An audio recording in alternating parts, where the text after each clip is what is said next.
Smile. Hi, we're Hola. here. Hola, beautifulness.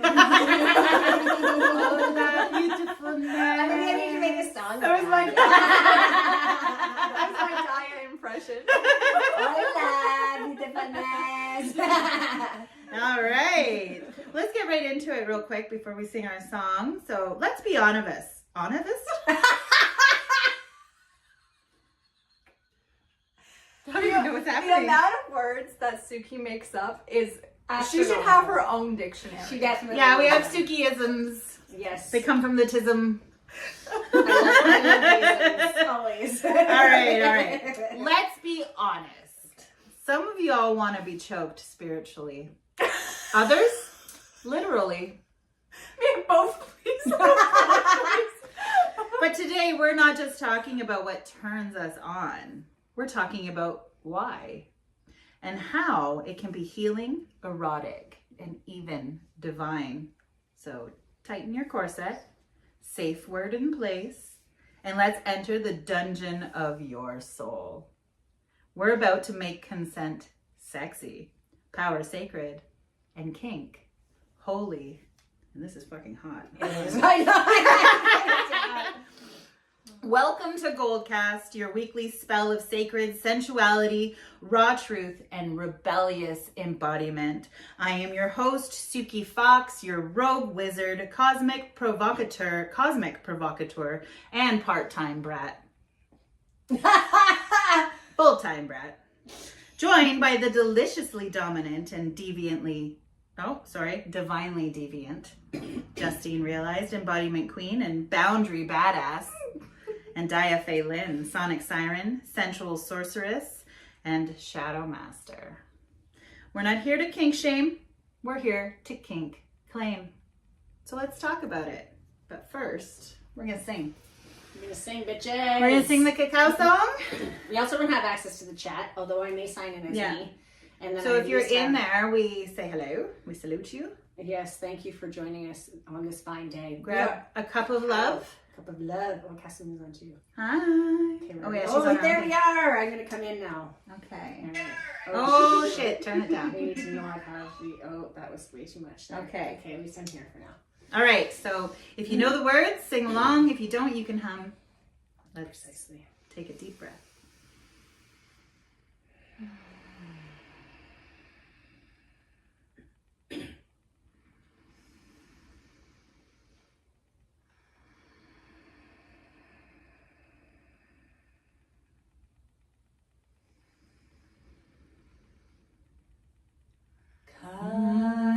Kakasita la merasina, kakasita la di. Kakasita la merasina, kakasita la di. Cura, pasito. Cura, lai di. Limpia, esperatito, limpia, lai di. Cacasita la medicina, cacasita lai di. Cacasita la medicina, cacasita lai di. Cura, quel pasito. Cura, lai di. Limpia, esperatito, limpia, lai di.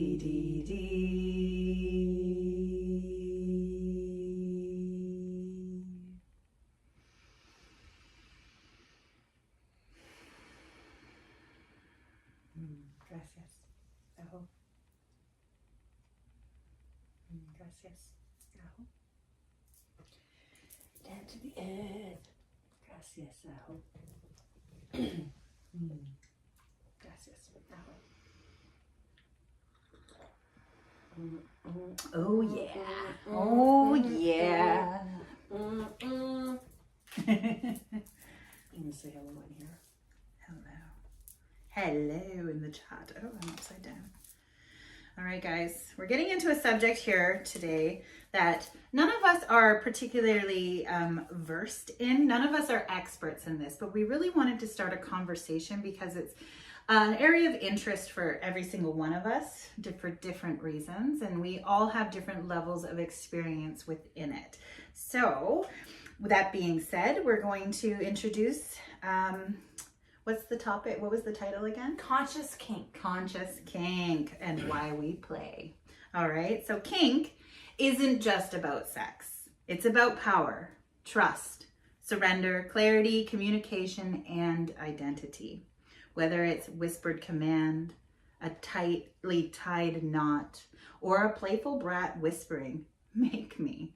Kink is charged, sacred, and psychological as fuck. In the Dom-Sub dynamics, the real currency is trust. The top, the Dom, holds responsibility, not just power. The sub, or the bottom, chooses surrender, not weakness. Every scene, every touch, and every moment is negotiated, designed, and intentionally co-created. And you don't have to be having sex to experience kink. There is platonic kink, energetic domination, even spiritual fin-dom vibes, where someone tributes their devotion with their wallet and their worship. So we're going to deep dive into this. It's probably going to be a shorter episode just because we aren't as knowledgeable, but if this is something that people are interested in, we'll definitely keep exploring. Yeah, so well, that and we are exploring. we are exploring. Yeah. Well, so. let's start there. What have you explored in the ways of kink? Like, what is like the, are you vanilla? Are you like, do you have sprinkles? Like, where are we in this? Do you want to start? You want to start with the most vanilla? Sure. Why not? It's me, surprise. I have experienced nothing but vanilla cake. And She likes vanilla cake. I mean, we all do. Yeah, it's a safe flavor. It's tasty and comforting. Anyway, I have not thought that much about kink in my life until the last couple of years. Sure. When I discovered when I met you guys. No, it wasn't even through you guys. Fair. When I discovered that because I'm a very strong woman, and I'm very, I've been the more dominant one in the long-term relationship that I was in. I never knew that there was like a submissive side to me. Surrendered side to me at all until I knew. Yeah. Until I realized, oh wow, there is a whole side of myself I have never tapped into that brings my level of turn on way higher than I've ever experienced. So yeah, there's an unpeeling here, like almost like a rose opening up, right? Yeah. That's amazing. Well, and you don't know what you don't know. That's right. Right? Until something is introduced to you. That's normally how it happens. And also, like, certain things that you did, it's not like you weren't into taboo things. When I first met you, you were doing floor dancing, which is very provocative and very sensual and body affirming style of dance. And like, not necessarily like someone wouldn't say that's in the kink realm, but it is brushing against it. Yeah. It's the taboo area of things. So, like that, there's something to be said about that and wanting to be seen and worshipped and whatnot, because a lot of times, like, people didn't necessarily think that was kink either, but that is the divine art of surrendering and the divine feminine. How about you? Yeah, I would say like I've definitely maybe done more than a sprinklings, but you've dabbled in chocolate cake. I've definitely dabbled in those realms and really understood that I love the submissive role. And I have experienced that with you know, some lovers and sexually mostly. And I really So more privately, more intimately, and really exploring the dynamics of that. And it does really evoke intense experiences for me that I haven't ever explored before. However, I do also like the idea of dominating from time to time, and like feeling that feeling the rush of that power and that that dominance that comes along with it, and the deeply listening to the submissive. But and I've also done it. I've explored it not sexually. So I have my one beautiful friend and soul sister there, where there's no intimate sexual connection. She did explore a bit of rope tying with me and shibari, and I really liked it. I was like, this is cool. And then she did some sensual play with me, and it didn't have the essence of sex whatsoever. Yeah. But it was very connective still, and very beautiful, and like I could just soften into it, and there was a different level of like surrender, and a different level of softening, and us even talking about exploring shibari, and like more of a not a sexual intimate, like still intimate but not sexually. Yes. I'm really looking forward to, and because my body is pretty flexible and moving, and I can hold poses for a long time. Like I think this idea of being like bound and like that part of the the BDSM and also like maybe even other things happening. Like I do like a little bit of pain with my pleasure, and I always have. And in fact, it's interesting. I have like a bit of pain in my back right now, and a part of me actually is like finding the pleasure in some of the painfulness, and I would like to explore. That's a type of surrender as well. Yeah. A big one with that, an introductory one for that is the candle wax. There's a specific kind of candle wax that you can get that melts at a different temperature. And some people will do it with regular candle wax. I mean, I used to dip my finger in candle wax all the fucking time, right? And then be like so there's an act, and it can be sensual and non-sensual, of pouring candle wax over your lover, or over your lover's back. I'm very like textile. Like I love touch, and I love like the feeling of being touched by different things. And I even do that in my sound ceremonies, like with my chikapa, my little broom, like the sensation of it on the body. And I want to really more deeply explore some of these kinks with sound, and with my connection to sound, and what kind of sounds can be evoked as we're in these deep spaces of surrender and openness, and also dominance, and like what kind of primal energy. And I do really love and connect deeply with the primal ness of us, of our being, and I explore that. And I've explored lots of different other kinks that I'm like, maybe won't go into detail here, but like I'm very open. So like I've explored some, but I'm sure there's a whole other world where I have not completely even tapped into, that I'm really open and looking forward to. That's great. About. And then there's me. So I'm kind of a little bit more versed in the sense that, like, again, I've done the sexual side of things with partners, and like explored quite a bit of different kinds of dominance and submissive play, tying, binding. But most of the time that was very sexual for me. This is going to be new. I'm really interested because I used to be a jewelry maker, and I loved knot tying. So shibari for me sounds like something that it would be very meditative for me, and not so much, it would be more of a flow state thing than a sexual thing for me. Whereas like being tied up like with your hands, or like being bound, is like way different. So like I've explored a lot of that with partners. I mean, again, like you, I'm kind of open to, almost anything. I know right away if I'm not interested, like water sports and anything that has to do with like fecal, like that's just not appealing whatsoever. But some people are really into that, and there's no shaming here. It's like, if you're not into it, cool, move on. Like that's really what it is. Beyond the sexual nature of kink, I have been to a munch, I have been to a play party, and I have participated in a scene with my friend who was also female, again, not sexual. It was very sensual. Her and I were like bordering on like sort of a intimate relationship, but we were more like best friends. We did kiss, but it was never like to continue, never to create sexual tension. It was always, our kissing was actually a check-in, and it was one of the 3-stage check-ins because I was the dominant in the situation. Now that situation went awry, and it was handled very badly. So like if anybody wants to hear that story, I'm happy to say it. and tell it, but maybe not so much here, because I just want to get into the basics of like what it means to be kinky, or what BDSM can do for us. Because, well, I had a traumatic experience. The experience that I had before the traumatic part happened, it was very open and expansive, and it can be very healing, especially from trauma. A lot of people will act out scenes where, you know, like with calling someone daddy.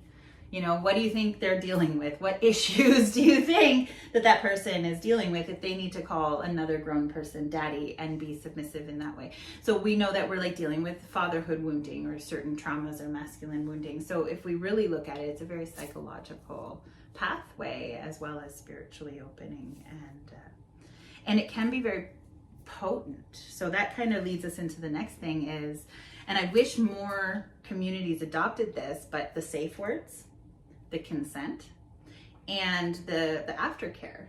This is a huge deal, and I think it's a huge deal even in sex. And I think a lot of, at least our Western culture, we've kind of lost the art of consent and the art of consideration, especially in intimate moments. So that being said, I'm going to open the floor to that, and we can work our way back around. But those words like consent and what were the words I said? Consent, aftercare, consideration, the safe word. So, but what does consent mean to you? Consent means to me that you've asked my permission to enter an experience with me. Mm-hmm. So even if in a dom sub situation or dynamic, you'd have to ask about how I was feeling about that, and get my consent that I would want to be that way with you. And negotiate. A lot of people will negotiate scenes and what the sub, and it's about what the sub is willing to experience. Right. I mean, for me personally, I don't foresee myself entering a dynamic like this unless I'm in a relationship with someone. So I'm not one to... It's very vulnerable space. To be, to just go out and look for a dom to have a scene with or a sexual experience with, because I'm a demisexual, so I have to have a very deep emotional bond with this person to be turned on to begin with. Because there's and the vulnerability and having the vulnerability somebody and the huge. Safety that needs to be there and the trust that needs to be there is astronomical. So everything starts, of course, with consent, and then I guess it would be necessary to lay out the guidelines of what I'm giving consent to. Like if I like praise and then you start degrading me, that you're non-consensual. You're gonna ruin the whole experience, right? Because or that might elicit a certain kind of reaction from you, like more of like a brat dynamic. So some people, if let's say I'm a brat and I'm also a switch, so I can do dom and sub, like you said, and what you would say you would be looking for is more of a submissive, like gentle submissive role. Well, right? Interesting, because I just saw something about a gentle dom versus a more hard dom, or soft dom versus hard dom. Soft dom and hard doms. I would want both. Yes, because there's definitely a level of like telling me what to do, not in like the softest way, or even with politeness. That's why I like daddies. Yeah. But like telling me what to do. I do like me as daddy. You can tell me what to do in a like stern way. Yes. But don't call me a piece of shit. Like don't cross the line that was very clear. Cross the line of I still want praise, but you can tell me in a hard. And so I would like the mix of hard. And that's where the safe word comes in. It's not just when you're in the middle of a scene and like maybe you're getting beat or tied up or gagged or whatever the fuck it is. Like it doesn't have to be that hardcore. It can literally be as easy as calling you by the wrong name. Yeah. That will elicit a certain reaction. Totally, I see that. In you. And so that's why the safe words in these situations are so important. Yeah. And most people's safe word is pineapple. Don't use that. Oh. Don't do that. So there's other ones like, and you have to be able to recall it during a scene, or it has to be something that's very like distinct from like, no, stop, don't do that. Like, cause some people like to play, like I was gonna say, like as a brat, if my dom said to me, you're a little shithead, if they call me a piece of shit, that'd be a different story. But if they said, you little shithead, I would be like, fuck you, daddy, and run away, like, and make you chase me. And then, you know, we'd have a problem. Like, and that is okay. That is different. But if they called me something that I wasn't interested in, and then I would say like, Red Baron, we're done. We are done. And then there has to be aftercare right away. Like there can't be cut off and leave them alone, because what if they just had a traumatic moment? Yeah, well, I think that the pairing of the vulnerability that you have to go into in these dynamics, I think that's why you're so open to being triggered in a trauma response way, right? Like you might be just so open and then someone says the wrong thing that like elicits like a memory or a trauma response that you go right into emotionally that can destabilize you. Sometimes you're doing it on purpose Yes, too. So yes. you're doing it Yeah. so that you can recalibrate it Right. and relive it and have a better outcome. Right. So You know that you're sometimes safe in that yes, space. like so example, getting spanked or spanked is one of those things that people like, it might elicit some feelings inside of you, being scared or being like, oh, I'm being punished.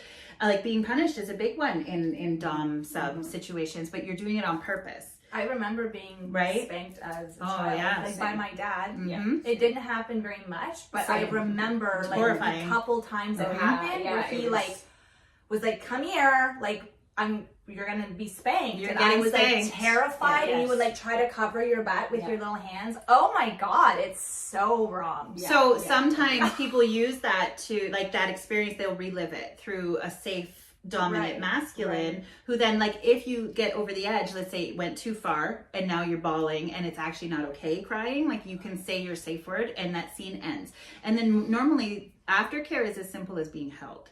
It can be. Sometimes it's bathing the person. Like you take them and you make sure that they're, you know, in nice warm water. If that's like what you've discussed beforehand. Sometimes it's just caressing, playing with the hair, bringing you a tea. Like So this is kind of like exposure therapy. It can be, right? yeah, actually. So somebody looking in on kink who doesn't really know a lot about it, it's like almost like rejection and exposure therapy for sure. Not so much the rejection, but some people do. So like getting into the findom stuff, a lot of times when it's around findom is specifically giving someone money. And a lot of people like to be degraded. In Findom. And yeah, and totally like shit on and be told to give money and being told that like, and it's a weird space. Like it's a weird liminal space of, that's why consent and checking up and aftercare and the safe word are all so important. So important. What about Daya with consent? Did you talk about that? It's pretty much Yeah. the same thing. Yeah. Okay. Yeah. Yeah. Or Learning in the about- moment, and sometimes you don't know until you experience it. So sometimes it's like, okay, let's explore this. Like I consent to starting, but yeah, like having that safe word or having that knowingness of when, you know, also when maybe our bodies start to move in certain ways, like really listening, like deeply listening. Yes, for the safe word, but sometimes if I'm like in my DMT realms, I'm not maybe always able to like For kinky get people, back. it's called subspace. Subspace. I'm like right, which maybe is a beautiful place to be, but also maybe by really deeply listening to me and understanding my body language, like, you know, I'm trusting that my partner would understand if maybe we just need to slow down for a minute or take a step back or and then even checking in sometimes if there is that like even little essence of maybe it's not going in the right direction, but I'm not able to articulate it. Maybe I should tell this a little bit of the story that I had, because you're kind of touching on that. And Yeah, that because being if you in a get to that non-sexual subspace realm, and then you're not able to communicate your safe word because there is that potentiality. So like knowing what to do if they're not able to say the safe word is maybe it is slow down. It is like back away from what's happening. I have a live example of this. I won't go into like the bad stuff that happened after because it's not something I'm willing to relive. But I was with a friend, a female friend, and we're looking into getting into some of this. So this is actually important for her to know that as a dom, this is how I would react. Okay, so we had tells. She was up on the cross. I was flogging her, okay? And every time I wanted to switch up an instrument or every few minutes, I would go around and face her. The rule was she needed to make eye contact with me. She needed to give me a kiss with her lips, and then she needed to say her name. Those were 3 things that needed to happen for me to move on. Because when you go into subspace, like she called it DMT realm, you're in a different like psychedelic mindset. You might be outside of your body, even detached or whatever, because some people split, right? So like if someone has like a history of splitting, like they might not even be attached to their body at that point, and it can be really jarring. Really jarring for people. So as the dom, even though the sub is in charge, they have set the parameters, we are responsible for their health and wellness. during these spaces. And doms do go into dom space, but actually a lot of times it's more, it's a very Hyper-aware. powerful It's like and a you're hyper-focused space. We actually crash out later, and there's not enough aftercare for doms because we need to be the dominant one and we're the strong one and whatever it is. So I did notice that too. But so with Heather, everything was going very well. It was our first party, and I didn't mean to say her name, so I hope that she never sees this. And anyways, I doubt anybody who knows that part of my life would even know who I'm talking about. But anyways, with her, with my partner, everything was going smoothly. And then I realized at one point her eyes were rolling. She could kiss me and she could say her name, but it was slurring. Mm-hmm. So for me, that was an indication that her body was at a moment of like peak and better safe than sorry. So I went over and I ended up unclipping her. And she did faint. She fainted in my arms while I was unclipping her. And what happened next was the bad part, because I didn't have the safety net that I was supposed to have at the time to keep her and I safe. So she was safe. I wasn't necessarily safe at the time, but we were okay. And afterwards, and because it's so traumatic, that moment she fainted, she ended up throwing up. Like, it was very vulnerable. It was in front of everybody. Mm-hmm. And it was our first time. We were young. And she felt so exposed and vulnerable that she ran away. She left. And I had to go find her.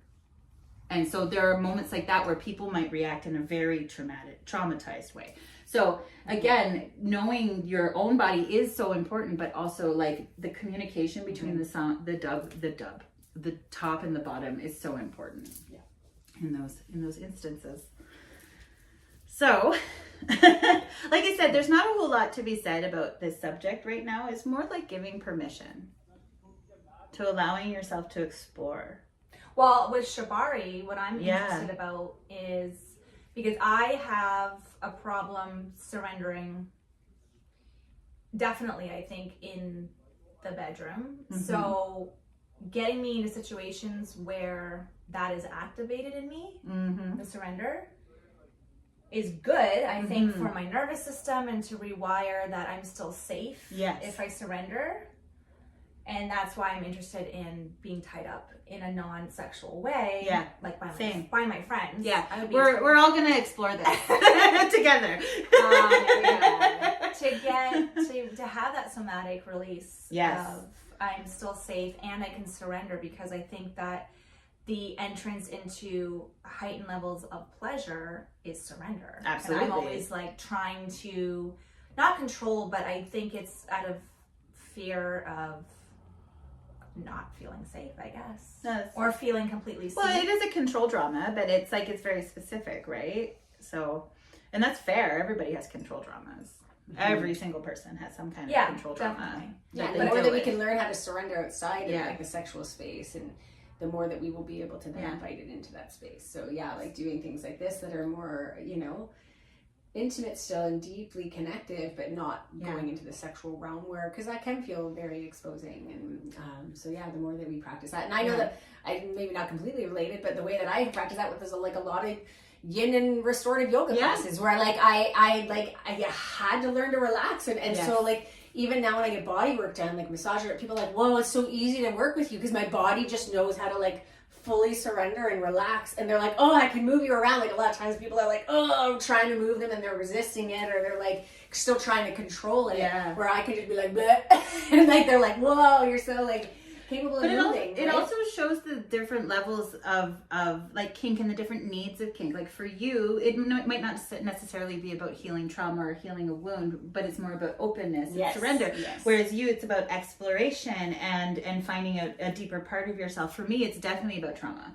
Mm-hmm. And all of these things, like they can overlap, but like I was traumatized during like something like this. So for me, like we are going to be exploring flogging as well. And for me, that actually like being surrendered myself, being able to allow someone else to touch me, hold me, that's going to be a big deal for me too, because I've never done that. And it can be a little bit about patience as well, with the self, with the person, with the timing, with, all of that. So I think no matter the approach, really the result seems to be the same, like a lot of peace and a lot of like finding yourself, and a lot of like, and that's, I think, the beautiful side of kink. It's like, it is whatever it is that's not normal for you. And it can be pleasurable still. Like, I think sometimes we coin pleasure as being really just deeply connected to sex and sexuality, but like, I found and pleasure they are when not my synonymous, friend, right? but they go together. It can be. Like, yeah. I found pleasure when my friend tied me up, and it wasn't sexual at all. When she was, like running things along my leg and my body, I was like, oh, this is so, it was very pleasurable.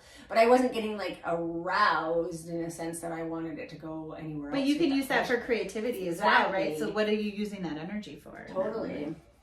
And then we can continue to amplify out and like build up this beautiful, pleasurable life experience, and then it doesn't always have to be sex related. Exactly. So what kind of, besides shibari and like flogging and that kind of dynamic, is there a specific or any kind of kink dynamic that you've like thought about exploring before or been interested in? I mean, I'm so new to all of this that I don't know much about. So it's kind of like whatever comes towards you. Yeah. Okay. I mean, I guess as long as I'm in a relationship. That's fair. I mean, would you go to a munch? What the heck is that? Okay, so there's different levels of like going out in public with this kind of thing and finding your people. So like a munch is where you go and you meet the people in the community, and they, you just hang out. There's nothing happening. You're not discussing a whole lot about like anything. You're just meeting them, and you're saying, am I comfortable in the room with these people? That's first and foremost. They make sure everybody's comfortable together. And then there's the play party, where you're allowed to participate, but you don't have to. And the play party is often, it's the dungeon or a revolving dungeon. So a dungeon is a place where all the equipment is. So like there's different types of tables, there's the cross. Okay, so like 50 Shades of Grey. Yes, like 50 Shades of Grey is fucking terrible. By the way, I turned it off. If you want to know about BDSM in the real light, watch The Secretary. Please, with James Spader and Maggie Gyllenhaal. It's absolutely like, this is, if you want a real take on it, 50 Shades of Grey. I just watched Baby Girl. Terrible. With Nicole Kidman. And I'm sure that's the probably the young guy on the same level as 50 Shades. It's unrealistic. Well, her acting is horrendous. It's unrealistic. It doesn't happen like that for the most part. If it does happen for you in that way, then great, and enjoy your experience. But for the most part, yeah. But yes, so like a munch is a party that you most people meet up at a cafe or a bar just to talk about kink. To hang out with each other, but to they're see all if they're into comfortable. kink. We all know that we want to all go to a play party. Oh, I see. So it's like a first date of a play party. Kind of. So it's like to meet the community, and you have to get invited. So you have an invitation to this. Like, it's not just anybody can show up. They know who's coming, and you can bring your partner and the person you're going to play with, and like you go and you meet the people who are going to host it, the people who are also going to be playing or active around you. Some of these people are naked. Like, so we have to be invulnerable. So we have to be very like clear that we're okay in the room with these people. Then the next step is getting invited to the play party, which is generally done in a bigger space, like more like a club or more of an underground space, sometimes someone's home. And that's where all the equipment is. So yes, the dungeon gets set up there. There's also other rooms for like deeper kink, deeper scenes, things like that. Like there's underground rooms and backdoor rooms and like all kinds of stuff. But there's also a lot of scenes that happen in front of people. There's also workshops, like shibari workshops or candle workshops or things like that. So and there's vendors. It's like a whole little tiny expo. Wow. You don't have to participate. You can just go to witness. And actually, voyeurism is a part of kink. So watching is a big thing in kink. You will have people watching you because they're being kinky. Okay. I have no interest in it. No. So that, and then you can play. So if you do end up playing, you will have spectators for the most part, unless you get into one of the private areas. And then the aftercare is kind of up to you. They will also have space for that. Generally, quiet rooms where you'll go and you'll cuddle and you'll just kind of have a drink of water and all of that stuff.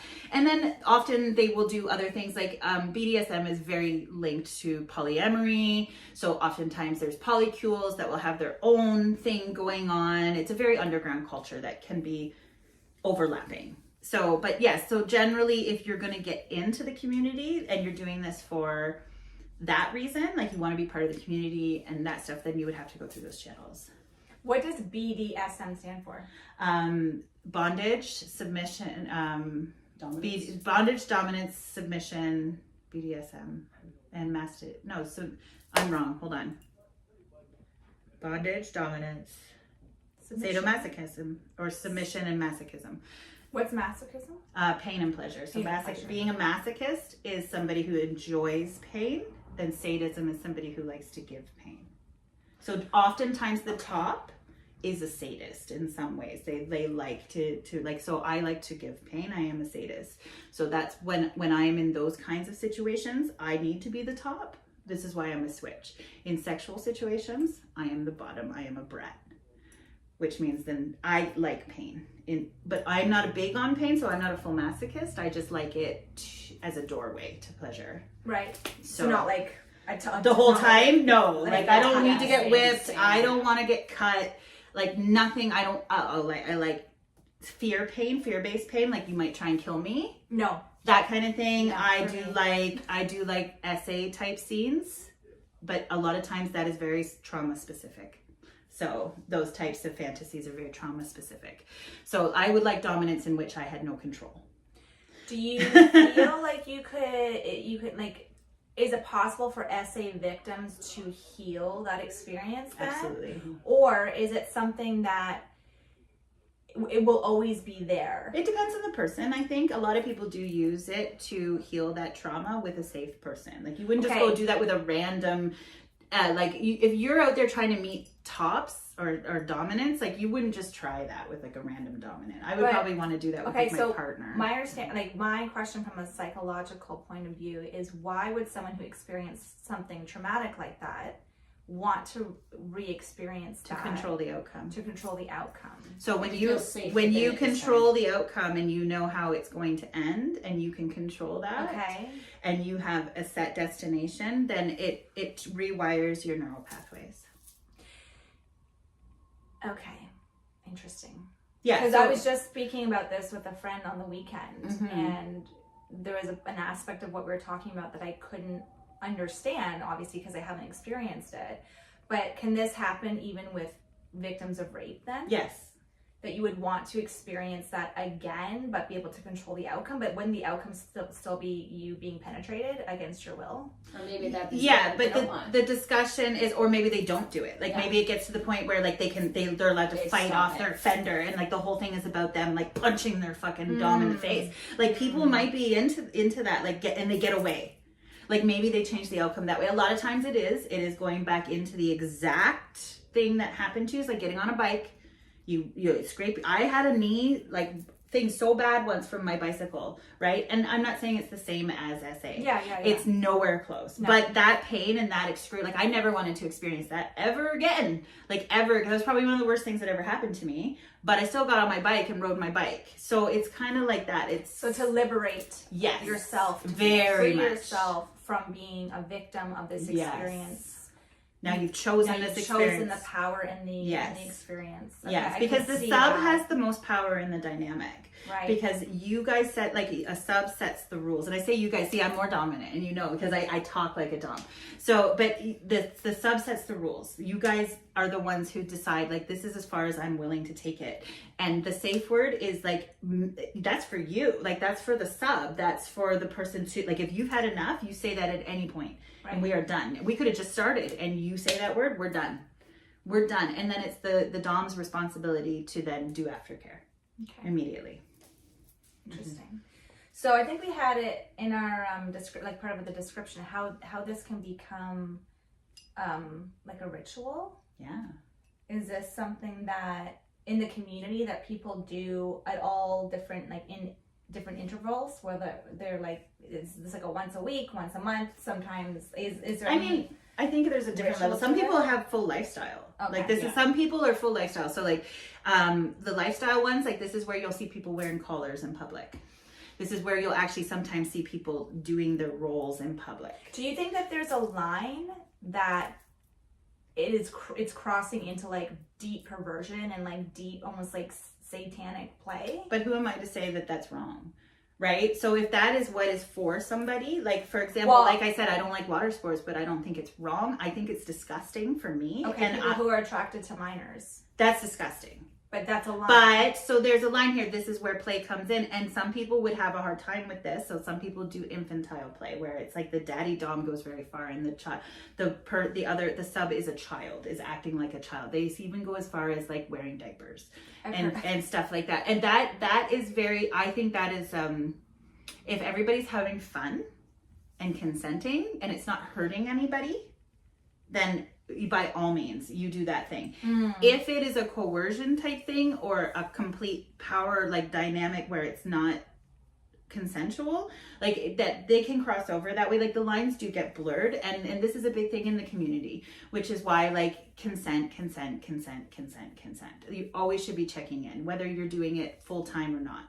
So yes, some people do it full time. Some people just do it as it comes up. Like for sex, you're only going to do it when you're fucking, right? Yeah. Like you're not necessarily see that's an addiction. So you have to know if you're addicted to it. Yeah. And the community does not, like if you're part of the greater community, they don't tolerate that. There's a lot of like zero tolerance in the community. They will oust people. They will literally, especially with TikTok now, they will fucking oust you if you are a piece of shit narcissist in this, especially the DOMs, because they do prey on people. Well, it's like how can you keep the safety there if there can be abuse in the you just start small community. So you give them a little bit of power, and if they respect your lines, right, then you give them a little more power. Well, that's the thing, it's cultivating trust. Like with one particular interaction that I had with somebody, they said, "Oh, I'll message you tomorrow," and then they didn't. So that trust was broken. So and we're done. So after that, they wanted to interact, and I said no, because like you said you were going to message me tomorrow, so I needed you to honor your word, and now I don't honor your word. Yeah. So like we didn't know each other super well, so it was a pretty easy like shutting the door business. But like that like even that little thing of like I'm going to message you tomorrow, knowing that they're the dom and I was the sub, and then they didn't honor that word. It's enough for me to be like, break trust and it's over. Like you cannot rebuild that kind of trust. Like I don't think when someone crosses the line there, because it's so vulnerable, like you have to do yourself a favor and just like say no at that point. Yeah. There was another question you asked that I really liked, and you said something about, now I can't remember it. I wanted to answer it. That's okay. But it was kind of around the shibari and like being, and doing shibari stuff, but I can't remember what the question was. It was a good answer, but that's okay. Do you know what you were going to say then? No, I was prompted at the time. Damn it. And now I don't remember, because you had asked a question before. You asked essentially, can this be lifestyle? Right. What did you say? Like the ritual. Oh, ritual. Well, I think it is ritual. I think a big part of it is not supposed to be performative. Yeah. It's ritualistic, it's ceremonial, right? So we have to, and this is actually leading into something we talk about a lot as a sound healer or as somebody who hosts ecstatic dances. Like, where's the aftercare for people who might have had a moment during that time? Where is the safety net? Because it goes back into like raving also has like this kind of culture. Yeah, you already said that. Those cultures kind of need to blend, and so it should be ritual. I think, like for me, doing shibari with my friends, it's for fun, but it's not like going to get an ice cream fun. Yeah. It's very serious. Like you have to respect where it came from. Like shibari was a way to tie up your enemy in Japan and take them away. And it developed into an art form of sensuality and compromise and control. And so you have to respect it for what it is. Like shibari has like the book that we have is like half of it is rules. Like this is how you respect shibari. This is where shibari comes from. It's very important to like understand the culture of it, right? Yeah. So not only that already makes it ritual, I think, for me. And then adding ceremony to that only just deepens our connection to it. So I think it all should be ritual. Yes, absolutely. Yeah. I like this subject, but I think we're kind of running out of things to say at this point, because otherwise we don't really have a lot of experience, right? So we've kind of already, like, as I'm looking at all these questions, we've kind of covered everything. So really it's up to you guys. Do you want more about this? Would you like more on shibari? Would you like, you know, to know more about kink? Would you like to hear from some people who have dungeons, who host kink parties, like anything like that? So we just are really interested in the subject, and I just really love being fully informed and starting conversations. I have one more question. Let's go. In the community, are you allowed to be on substances? No. Ah. No. That's actually very important that you, like, pot, sure, like that's to your discretion if you want to smoke pot. If you're in your own bedroom and you want to do MDMA. Right. But the thing is, for me, is that can go awry very consent fast. changes. Like, we may originally be like, I'm a no to that, but then once you're like feeling expansive and your heart is wide open, you're like, yeah, I'm totally into that. And then you do it, and it may feel really delightful, or it may not. And then later on, you might be like, regretting it. I didn't actually want to do that. Like, my original instinct to say no to that was present until I consumed psychedelics. It's harder to hold boundaries. It is very hard when you're not in your right or even mind. drinking. Like, I feel like alcohol or I think no one should have sex while they're drinking anyways, unless they're in a relationship. I've even said that to people now. We're not. If you're drinking, it's a no. No, there's so many stories of, I didn't mean to, I was drunk, or I didn't want to, or I was drunk, or a lot of regret. My days when I was or not drunk. even remembering what happened. Yeah. Like, and whenever I had sex when I was drunk, I used to vomit right after, ruining the entire experience. So, like, for me, it was just never worth it. And I just think people aren't in their right mind. I don't think I ever have. Good. I don't think I've ever had sex while drunk. That's great. I definitely have. Yep. Not my favorite. And honestly, I don't react the same when I do like things like MDMA or mushrooms. Like, other people like to like hook up, and I actually don't. I like my own bubble, my own personal space. I become very introverted on that stuff, and there's been times where the intention was actually to explore each other on those things, and I ran away. Consent changes. It does. It can change in the other direction. It does. Right? I went full no, actually. Yeah, like after you're like, happens. it's too much now, or it's too overwhelming. Too intense. Because then you have to like really surrender in those spaces, right? And if you're already kind of challenged with the surrender piece, and then you go into that might actually activate more of a desire to pull back and close. So I would say sober kink is best kink. Because you make it to those spaces anyways. I know I do without. I well, don't need the psychedelics, right? Like, it's part of it. All right. So before we close this dungeon of delights, BDSM is not abuse. It is not control. It's not control without consent. If it's not negotiated, it is not mutual. If there is no aftercare, then it is not kink, it is manipulation. Period. True kink is sacred power play. It teaches you how to speak your truth, hold your boundaries, trust deeply, and explore sensation safely. And when done right, it's some of the most aligned, healing, cosmic shit you will ever experience. And that being said, here's some resources if you're interested in this type of lifestyle. First and foremost is The Ethical Slut by Dossie Easton. This explores polyamory and kink.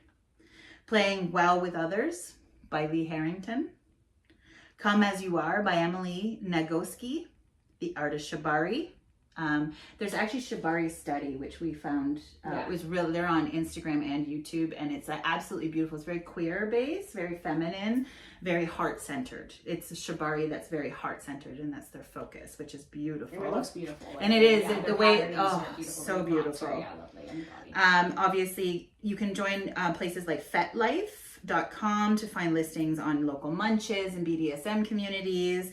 Obviously, tuning into us, you'll learn more about this. Even just listening to some of Daya's sounds, she comes from a very sensual, primal place. So if we're looking into like the ritual side of things, listening to sound healing is a beautiful thing. And yeah, that's pretty much it. Things are changing here, guys. As per. So our public service our housekeeping is a little different because we're not quite sure where to take this next at the moment. We're enjoying this. But, I don't know, we're thinking of maybe scaling it back. And there was a few options. It was like 3 in a row, 2 weeks off, every other week, once a month. So we're still kind of in the workings and feelings of this because we are the feminine, we do flow. So too much to Justine's dismay. Every time she comes here, we're like, so we're gonna do it different. She's like, what the fuck? In our human design, Daya is all flow. Okay, she is all right leaning, whereas I am actually a mix of the two, whereas you are more left, but I'm kind of in between. But the parts where I'm organized is not where she needs me to be organized, unfortunately. So we have a bit of like, energy cross wiring, I think, but that's not the problem. The problem is timing. What is the best timing for everybody, especially going into the summer months? Yeah, the summer is going to be challenging with the kids home and just a lot more like going away and doing different things, and like I don't know how we have a big life change we're working on. Some changes coming, so it definitely will shift that. But yeah, so stay tuned wherever you stay tuned. Usually Instagram is where we kind of tell you some things, but then we're usually not. Donated $10. Thank you. Whoever that is, Judy. Thank you. Judy Money has donated $10. Thanks for your donation. Thank you. Thank you. And not asking us to flash this time. Yeah. It did say fit checks, so I don't know if that. That's a fit check. You want to see? I think they're gone now. Okay, well you get to see it. It's a little jumper. It's really cute. I got these. I thrifted these Levi's. So cute. Love them. Sure, you got like a sexy. Cute for summer. summer. Yeah. There you go. There, fit checks. Fit checks. Here's some butt. Some butts. Some butts. Anyways, with that, we're not rating you, but please go over to our friend Cass Luna Music. She's playing right now, unless you can rate us. I'm not a moderator. We're just totally inept with this technology. Okay, we love you all. We love you. We'll be back. We might be here another time. Bye. Oh, I'm still gonna do my Muse Monday. Yes, please. Join. I forgot. I'm still here. Justine's doing stuff too. I'm the consistent one. Yes. I'm committed to 4 more episodes. Okay. Yeah, I'm gonna do 9 total. And then you're moving it to your channel, right? Well, yeah, possibly. I'm whatever. gonna be taking a break for the summer, and then I'll be back. Hopefully, we'll hopefully have a better plan by then too. Definitely will. I'm sure of it. We'll be popping in it. But yeah, Muse Monday is all about Mary Magdalene and the way of the divine feminine in Christ consciousness, which is very, very exciting.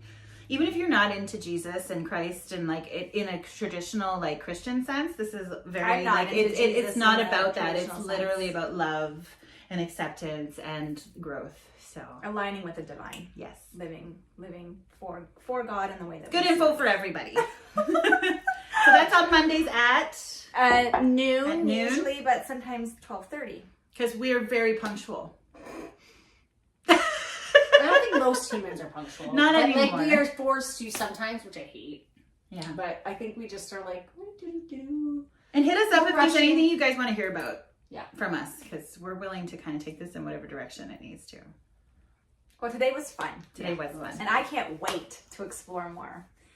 You know what I mean? You know what I mean? Wink, wink, nudge, nudge. We won't be able to see that here because we'll get censored. Yeah, unfortunately. All right, bye, everybody. Bye. Thank you.